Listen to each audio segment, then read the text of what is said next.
नमस्कार दोस्तों। तो हमारे साथ गौरव जी आज ओकया फास्ट F4 जो इलेक्ट्रिक स्कूटर है ओकया का, उसी के बारे में कुछ डिटेल्स हमको बताएंगे कि बैटरी की क्या है, क्या वारंटी है, कितना गवर्नमेंट की सब्सिडी होगी, स्टेट गवर्नमेंट, सेंट्रल गवर्नमेंट की सब्सिडी, और भी जो बाकी चीज़ें हैं उन सबके बारे में हम सबसे डिस्कस करेंगे। तो सर स्वागत है आपका हमारे चैनल में। Thank you. तो हम बात करते हैं सर तो गाड़ी का। सर सबसे पहले तो ये कि इसकी जो बैटरी है उसी के लिए डिमांड में है अभी सबसे ज़्यादा मार्केट में। तो बैटरी की इसकी जो परफॉर्मेंस है, कितनी रेंज है? देखिए सर, इसमें 4.4 किलोवाट आवर की बैटरी है, जो कि आज की डेट में इंडियन टू व्हीलर मार्केट में सबसे हाईएस्ट कैपेसिटी की बैटरी है। और इसका जो ऑन रोड माइलेज है कस्टमर्स के द्वारा रिपोर्टेड पर्सनली हमारे शोरूम पे वो 140 से लेकर के 190-195 तक का। जो नॉर्मल ड्राइविंग कंडीशंस हैं इन ए सिटी लाइक जयपुर, लोकल में लोगों का 150 से 170 के बीच में कंफर्टेबल माइलेज आता है।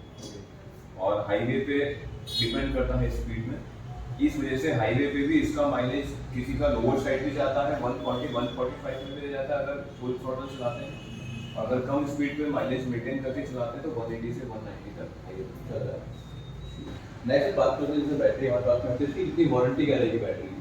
देखिए सर, इस व्हीकल में बैटरी की वारंटी 3 इयर्स की आती है। There is a limitation of kilometres also, वो मैं लास्ट में बताता हूँ। अगर आपका व्हीकल कम चलता है तो आपको 3 साल का बैटरी का वारंटी मिलता है, 3 साल का इसका मोटर का वारंटी मिलेगा। इसमें कंट्रोलर होता है जो कि इस तरीके से इसका CPU समझ लीजिए आप, उस पर भी 3 साल का मिलता है। व्हीकल का जो चार्जर आता है साथ में उस पर भी 3 साल का मिलता है। और इसके अलावा में इसमें DC कन्वर्टर होता है जो आगे होता है, उस पर अपने को 1 ईयर का मिलता है। इसके फ्रंट सस्पेंशन पे अपने को 1 ईयर का मिलेगा। इस व्हीकल की रियर सस्पेंशन पे भी अपने को 1 ईयर का वारंटी मिलेगा। ठीक है। और इस व्हीकल की जो वायरिंग है, जो मेन वायरिंग है, अगर उसमें कोई फॉल्ट आता है तो वो भी कंपनी अपने को रिप्लेस कर देगी, उस पर भी 1 ईयर का वारंटी मिलेगा। तो ये तो हो गया टाइम लाइन पैरामीटर पे। इन सभी फैक्टर्स में एक चीज है कि किलोमीटर्स का भी लिमिटेशन है, वो 30,000, वो that is common for every company. सभी के लिए 30,000 का लिमिटेशन है। अगर 30,000 किलोमीटर पहले हो जाएंगे तो फिर आगे का पीरियड ठीक है। तो डिपेंड कि आपका पहला किलोमीटर कंप्लीट होता है या जो इसका टाइम ड्यूरेशन है वो कंप्लीट होता है, तो उन दोनों चीज़ों में मैटर करेगा कि आपकी वारंटी किस तरीके से आगे कंटिन्यू होती है।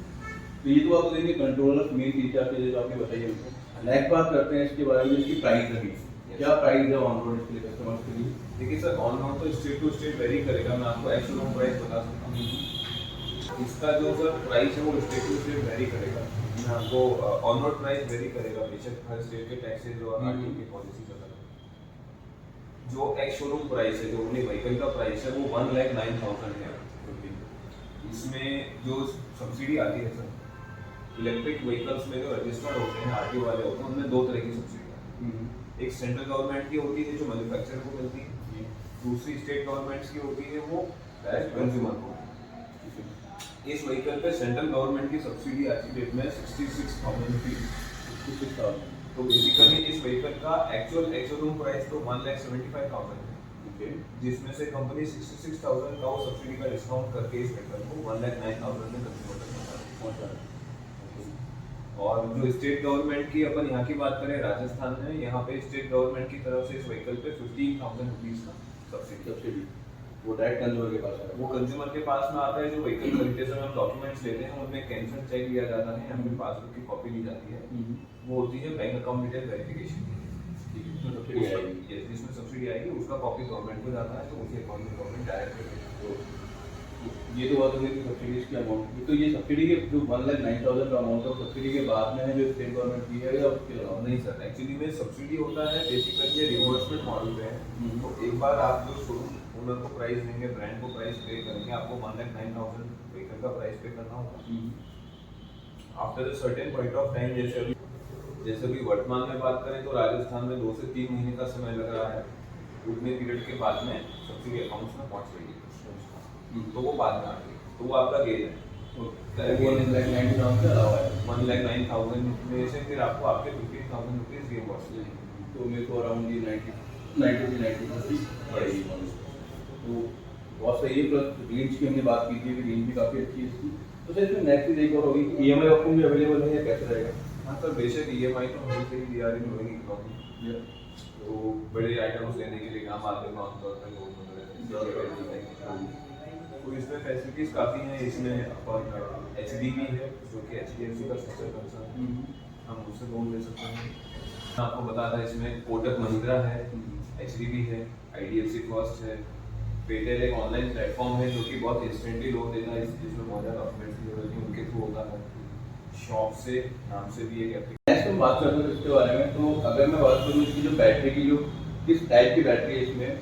हाँ जी sir, very valid question. Actually ये बहुत इंपॉर्टेंट है जब हम ओकाया के बारे में बात कर रहे हैं तो इसकी बैटरी की केमिस्ट्री को डिस्कस करना। उसके पीछे रीज़न ये है कि ओकाया का जो बैटरी है बेसिकली एक आम आदमी, हम लोग एक नॉर्मल पर्सन हम समझते हैं कि लिथियम बैटरी है मतलब हमारे को लेना है लिथियम अच्छा होता है, but most of the manufacturers हमारे को उससे आगे की साइंस नहीं बताते, क्योंकि लिथियम तो बेसिकली एक कैटेगरी है बैटरीज का। उसमें 3-4 तरह के केमिकल कंपोजिशन चलते हैं, जैसे कि lithium phosphate, lithium NMC, lithium ferrous phosphate, LTO, ये सब चलता है। ओकाया जो बैटरी बनाता है और अपने व्हीकल्स में डालता है वो है lithium ferrous phosphate. Lithium ferrous phosphate के सबसे बड़ा और मेजर बेनिफिट है वो है कि ये फायर सेफ होता है। इस बैटरी का केमिकल बहुत स्टेबल होता है और ये हाई टेम्परेचर में भी ये कभी फायर कैच नहीं करता, कभी बैटरी ब्लास्ट नहीं होगी। सेकेंडली, चार्जिंग और डिस्चार्जिंग के दौरान, यानी कि जब हम गाड़ी को चार्ज कर रहे हैं तो या फिर जब हम गाड़ी को चला रहे हैं तो दोनों ही कंडीशंस में ये बैटरी कभी गर्म नहीं होती अपने आप से। जबकि ऐसा दूसरी जो बैटरी टाइप्स है, टेक्नोलॉजीज है, लिथियम फॉस्फेट और लिथियम NMC, उनमें ऐसा होता है।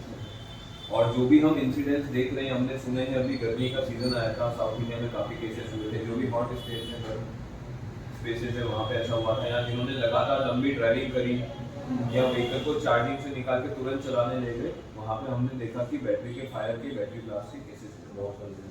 तो वो सब लिथियम फॉस्फेट, लिथियम NMC में होते हैं। लिथियम फेरस फॉस्फेट में ऐसा एक भी केस नहीं होते, क्योंकि ये सेफ है। तो पता है इसका फर्स्ट बेनिफिट है फायर सेफ्टी, जो कि सबसे इम्पोर्टेंट है। सेकेंड, इसका अगर अपन इकोनॉमिकल बेनिफिट देखें तो इस बैटरी का एक और बेनिफिट ये है सेकेंड कि इसका जो बैटरी टाइप है लिथियम फेरस फॉस्फेट, जिसको शॉर्ट में LFP बोलते हैं, इसका चार्जिंग साइकिल लाइफ होता है 2000 प्लस का। यानी कि इस बैटरी को हमने फुल चार्ज किया, व्हीकल को चला के डाउन किया और वापस से चार्ज किया, तो बेसिकली बैटरी फुल स्टेट से एक बार डिस्चार्ज स्टेट में आया और वापस से चार्ज हुआ। तो इसका जो चार्जिंग, डिस्चार्जिंग और चार्जिंग का साइकिल है वो 1 राउंड कंप्लीट हुआ। तो इस प्रकार से ये जो लिथियम फेरस फॉस्फेट बैटरी हमारा है, इसको 2000 प्लस टाइम्स तक अपन चार्ज और डिस्चार्ज कर सकते हैं। उसके बाद में इसके सेल स्लीप होता है और हमारे को बैटरी रिप्लेसमेंट की स्टेज में पहुँच सकते हैं। वेयरएज जो लिथियम फॉस्फेट और लिथियम NMC है, उनका जो चार्जिंग साइकिल लाइफ होता है वो इससे अप्रॉक्सीमेटली 50% या बिलो होता है। सेफ्टी वाइज प्लस बैटरी की जो लाइफ है वो भी ज़्यादा है बाकी सबसे ज़्यादा कंपेयर करते हैं। So I hope you like this video and vehicle. Hope to see you on this vehicle next time. Thanks. Bye.